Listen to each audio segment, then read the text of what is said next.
Olá, queridos alunos. A nossa aula hoje vai trabalhar a temática rochas. Nós vamos desenvolver sobre a petrografia do planeta. E vocês já pensaram o que são rochas? Para que servem? Qual a importância econômica das estruturas rochosas ou litológicas? A petrografia. A petrografia é um ramo da geologia, é uma ciência que estuda a descrição das rochas. Vamos lá. Você não fica falando pedra, não é mesmo? Você não olha assim, ali é uma pedra, uma pedrinha, sem identificá-la, sem entender qual é a função das rochas no nosso planeta. Então, acompanha atentamente a nossa aula, porque hoje você vai ficar sabendo sobre rochas. Qual é o papel que as rochas exercem? Qual é a importância? Qual é a distribuição geográfica das rochas no Brasil, no mundo? Qual a sua classificação? Então, pegue um papel, seu bloco de anotações, pega o seu caderno agora. Não vale ficar só acompanhando a aula sem roteirizá-la. Lembram? É importante que a gente crie um roteiro. Após cada aula, eu quero que você sistematize, que você selecione as temáticas mais importantes da aula e construa um mapa mental com conceitos fundamentais.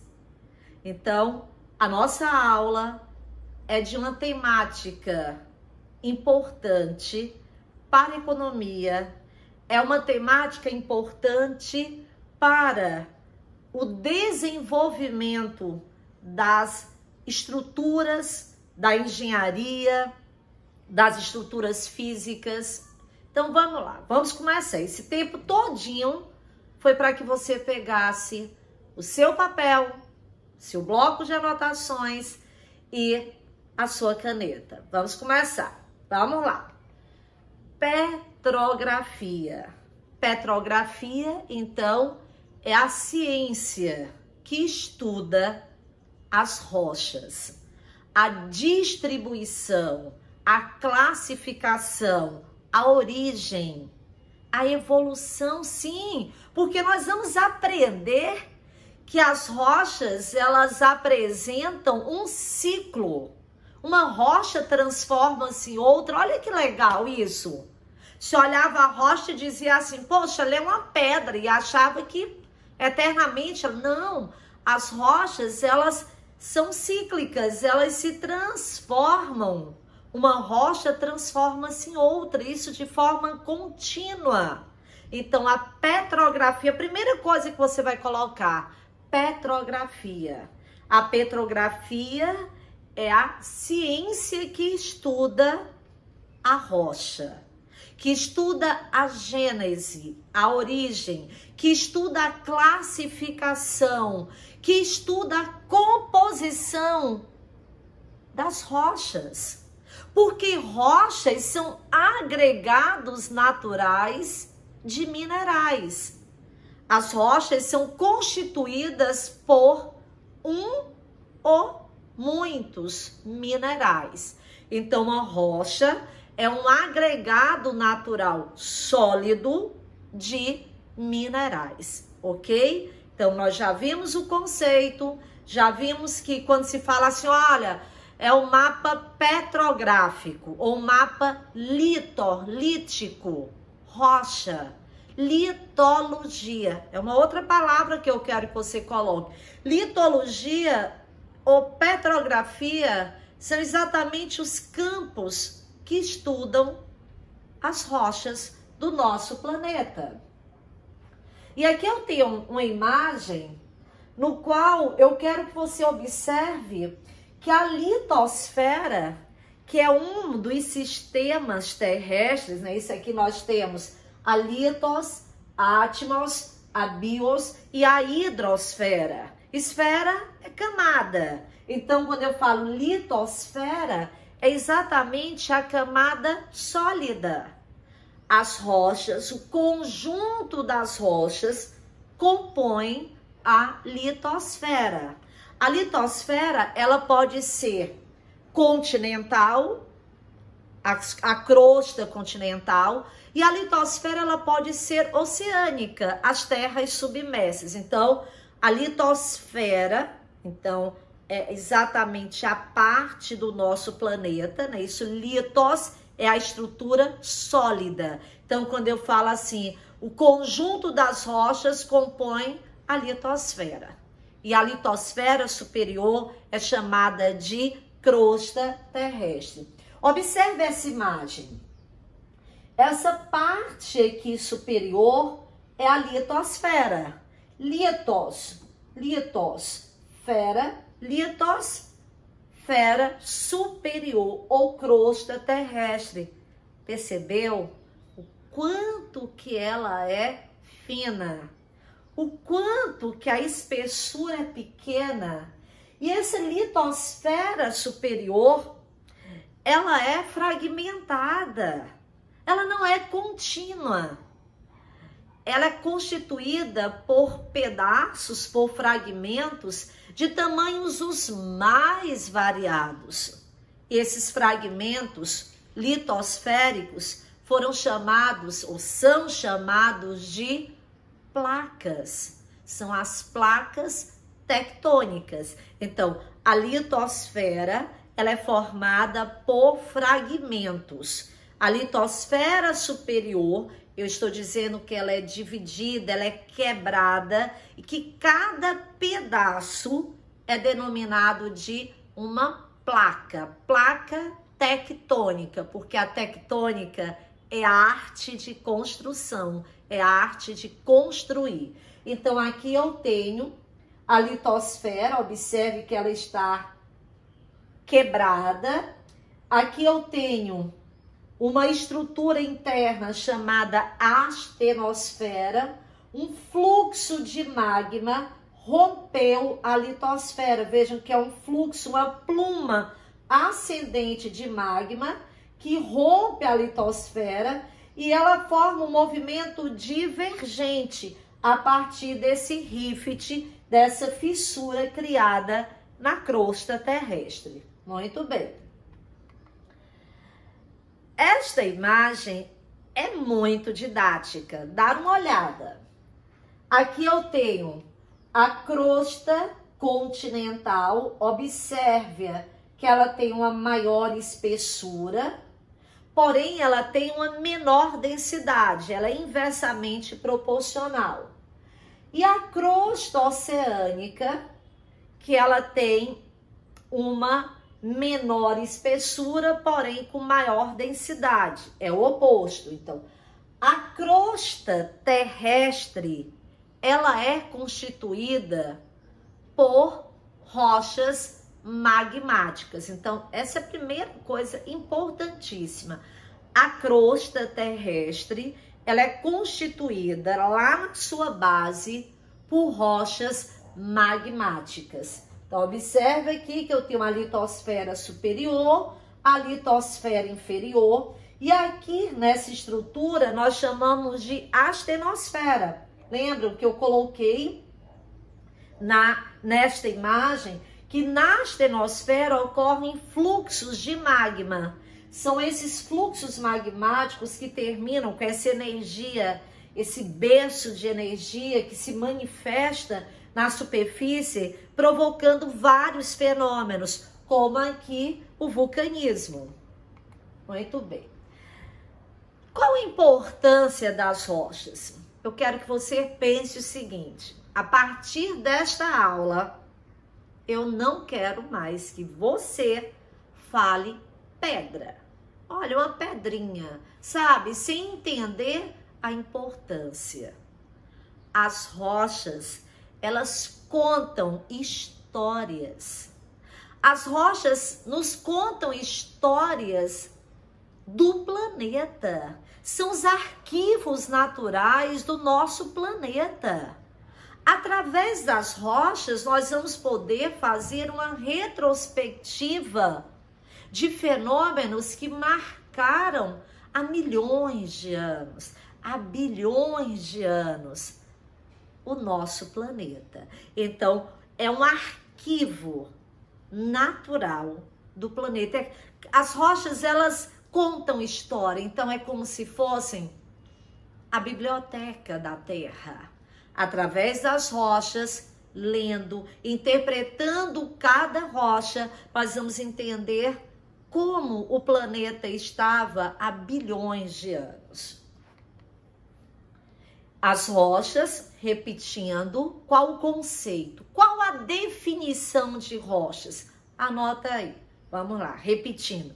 Rochas são agregados naturais de minerais. Existem rochas homogêneas, constituídas apenas por um mineral, mas a maior parte das rochas são heterogêneas, são constituídas por vários minerais, ok?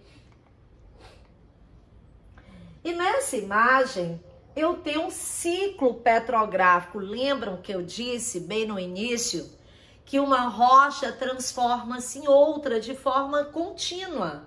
Então, as rochas, elas sofrem constantes transformações. Então, o ciclo das rochas representa as principais relações entre as mesmas, descrevendo os processos dinâmicos que ocorrem ao longo do tempo geológico. Então, você tem aqui, digamos, uma rocha magmática sendo erodida, formando posteriormente rochas sedimentares, e ambas, as magmáticas e as sedimentares, elas podem sofrer um processo de metamorfismo. Elas se transformam e aí passam a ser uma outra estrutura, que nós vamos chamá-la de rochas magmáticas. Opa! Chegamos em um ponto da aula que eu quero que você coloque a classificação das rochas. As rochas classificam-se em quanto à sua origem. Quanto à origem, nós temos rochas magmáticas ou ígneas, rochas metamórficas e rochas sedimentares. Então, existem 3 tipos de rochas quanto à sua gênese.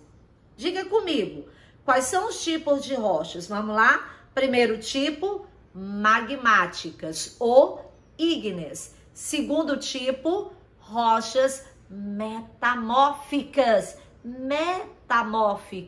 Terceiro tipo, rochas sedimentares. Muito bem. Quanto à origem, a crosta terrestre é constituída por 3 tipos de rochas. Então, nós temos aqui as rochas magmáticas, as sedimentares e as metamórficas, certo? Olha só o ciclo, chamado ciclo petrográfico. Uma rocha magmática, ela vai depois um lento processo, eu tenho um processo de arrefecimento, ou seja, de resfriamento desse magma, não é isso? Até formar a rocha propriamente dita, a rocha propriamente dita, a rocha magmática. Essa rocha magmática, depois de milhões de anos, ela vai sendo erodida, então fragmentada, deslocada por gravidade, pelos agentes externos, pelo vento, e aí vai dar origem às sedimentares. E essas rochas, elas podem serem metamorfizadas. Então, é um ciclo, existe uma relação entre as rochas aqui. E esta imagem, olha só que imagem significativa. essa imagem na semana, ela causou um susto. O que será essa imagem? Que vulcão é esse? O Anak Krakatoa, lá na Indonésia. Nos últimos dias, nós tivemos muitas notícias sobre a eruptividade. Houve um resgate da eruptividade do pai desse vulcão, porque Anak em javanês significa criança. Este é o filho, digamos, é o que foi gerado após o colapso em 1883 de um grande vulcão indonésio chamado Krakatoa. As ilhas Krakatoa, que formavam o arquipélago, foram completamente destruídas numa grande eruptividade. E aqui eu tenho um dos vulcões mais simbólicos e bem representativo nos últimos dias. E aqui é uma imagem incrível, a imagem que foi divulgada ontem sobre a coluna de cinzas, de poeira, todo esse material aqui, essa fumaça dessa explosão vulcânica que chegou a muitos quilômetros da troposfera. Então, olha que incrível aqui. E vejam que é um vulcão pequeno, é um vulcão jovem. O Anak Krakatoa, ele tem 110 metros, então é um vulcão bem jovem. Olha a imagem. Aqui é a rocha magmática, aqui é a lava. Lava é o magma eruptiva. Esse material, quando ele sofre um rápido resfriamento na parte externa, nós vamos chamar de rocha magmática extrusiva. Então, vamos lá. As rochas magmáticas, elas podem ser de dois tipos. Primeiro, através de um fenômeno geológico chamado vulcanismo, este magma chega à superfície, bruscamente é resfriado, dando origem a uma rocha vulcânica ou uma rocha extrusiva, como esta. Olha só, eu tenho aqui a rocha, o basalto. Essa rocha é uma rocha vulcânica. Aqui foi um presente que um aluno me deu lá do Havaí. Numa viagem ao Havaí, ele trouxe esse material e me deu de presente. E isso tem muitos anos, muito tempo. E sempre que eu trabalho rochas, de uma certa forma, eu trago esse querido aluno que lembrou de mim. E aqui é o produto exatamente desse resfriamento. Olha, dá uma olhada aí nessa imagem que eu vou rapidinho abrir a janela aqui.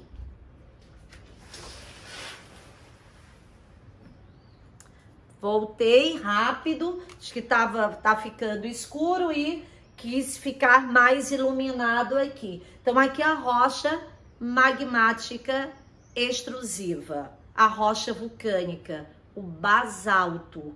Então, este material, vejam que é uma rocha, dá uma olhada aqui.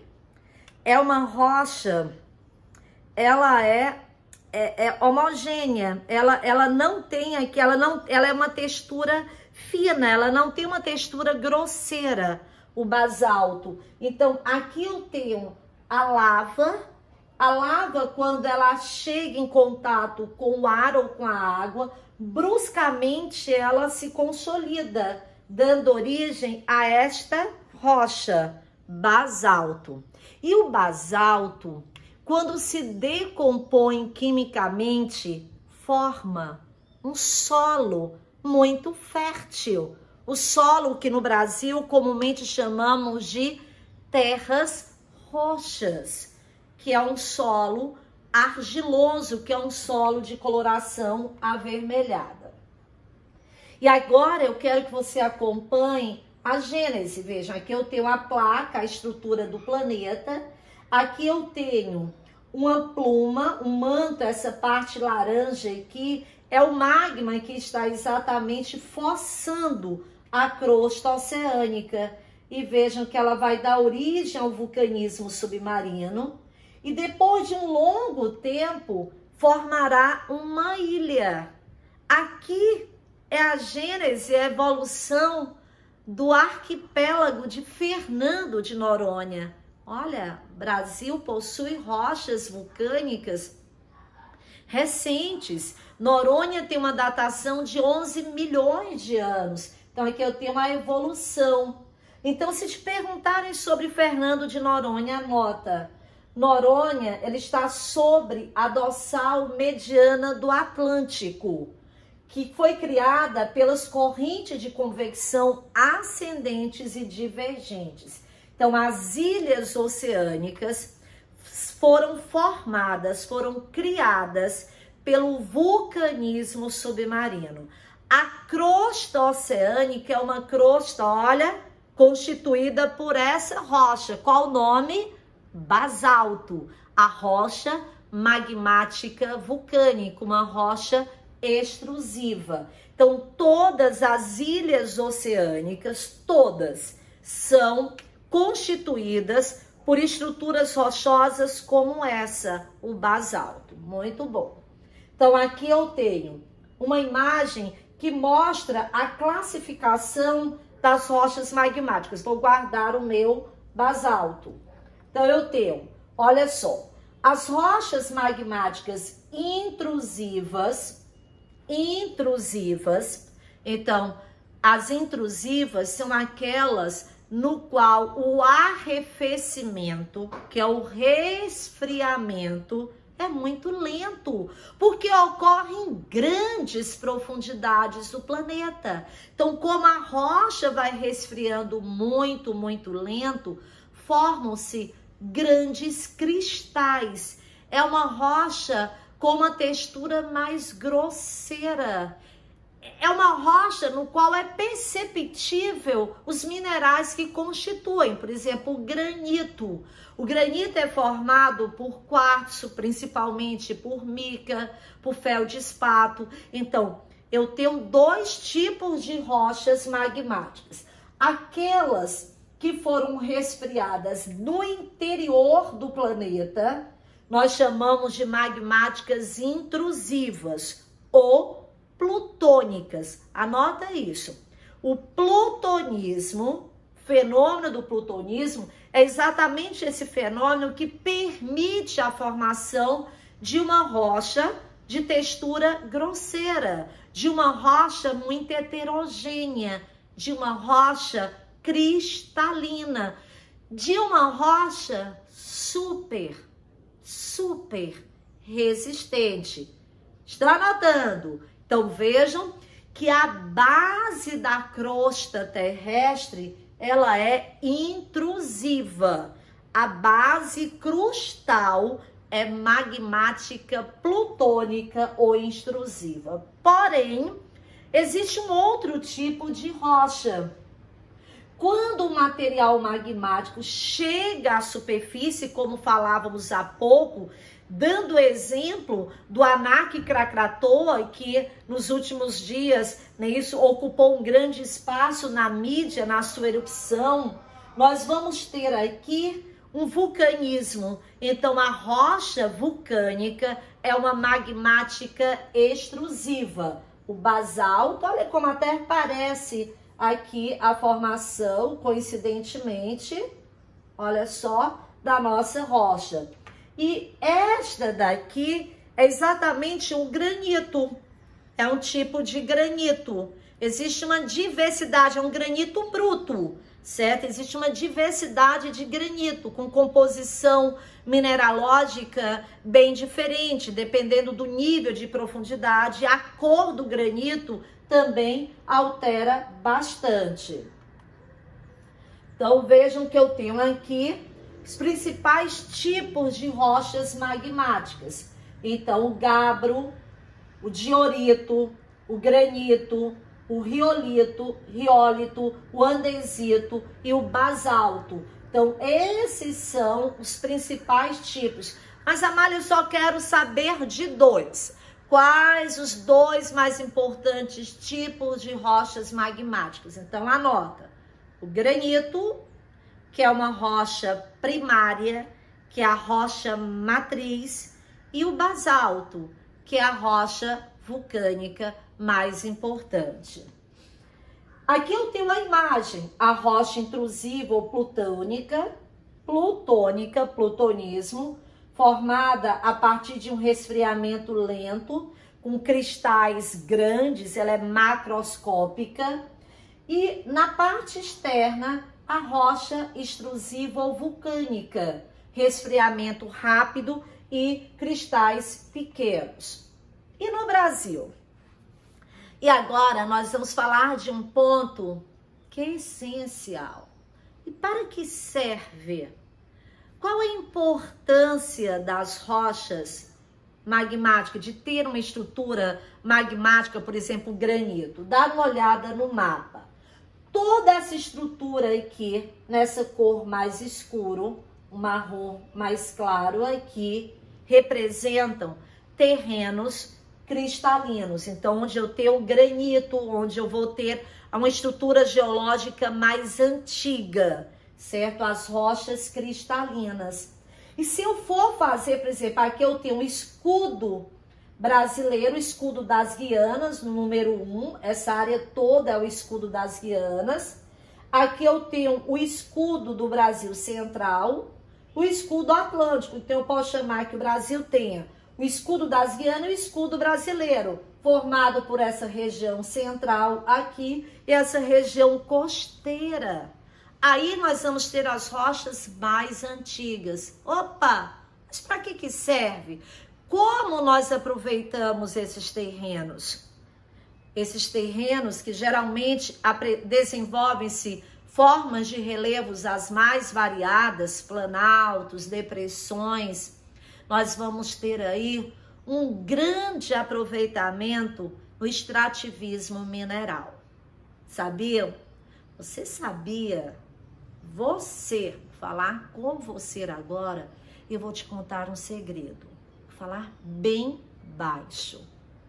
Que exclusivamente a formação dos minerais metálicos valiosos como o ouro, o diamante, minerais abundantes como o minério de ferro, como o manganês, como a cassiterita.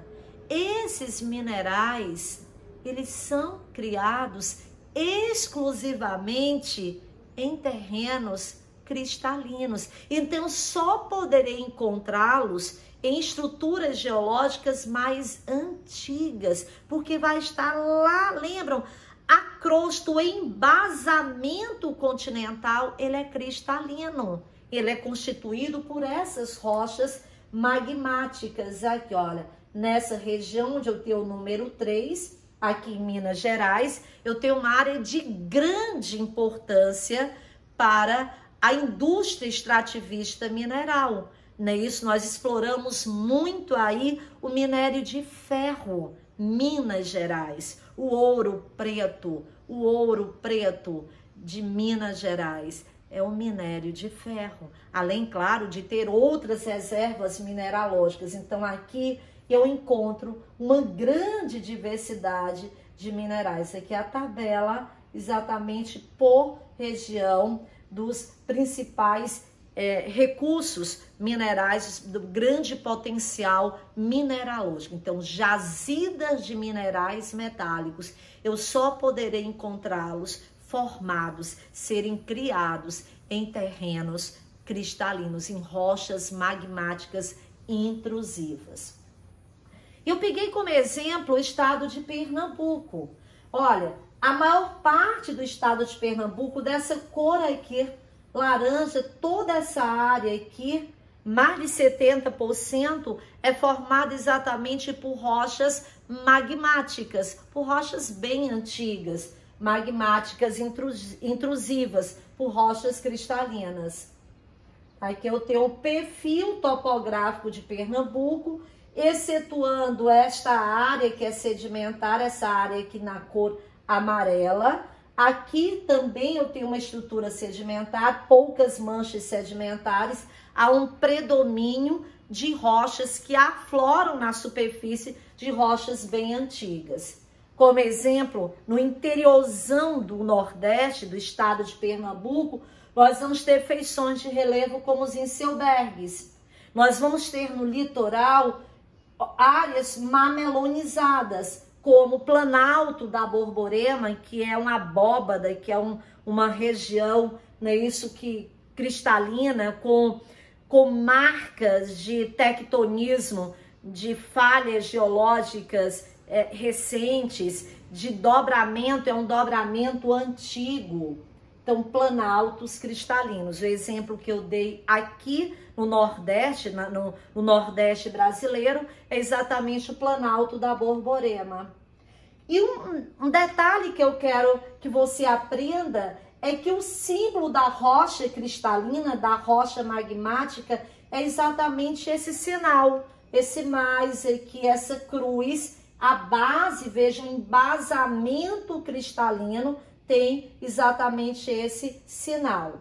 E neste mapa nós vamos ver aqui a distribuição no Brasil da rocha vulcânica. Então aqui eu tenho a maior concentração de basalto do Brasil. A rocha basáltica que se decompôs e deu origem a um solo argiloso muito fértil.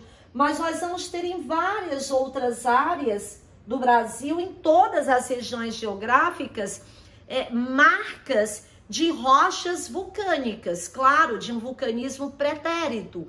Não há vulcanismo ativo no Brasil, mas no passado ocorreram intensas atividades vulcânicas. Muito bem. Então, essa é a parte 1 da aula de rochas. Pensa, para que servem as rochas magmáticas? Qual é a sua distribuição, já que predominam na crosta terrestre, na parte inferior da crosta terrestre? Lembrar das jazidas de minerais metálicos. Até a próxima aula, parte 2 do tema de petrografia.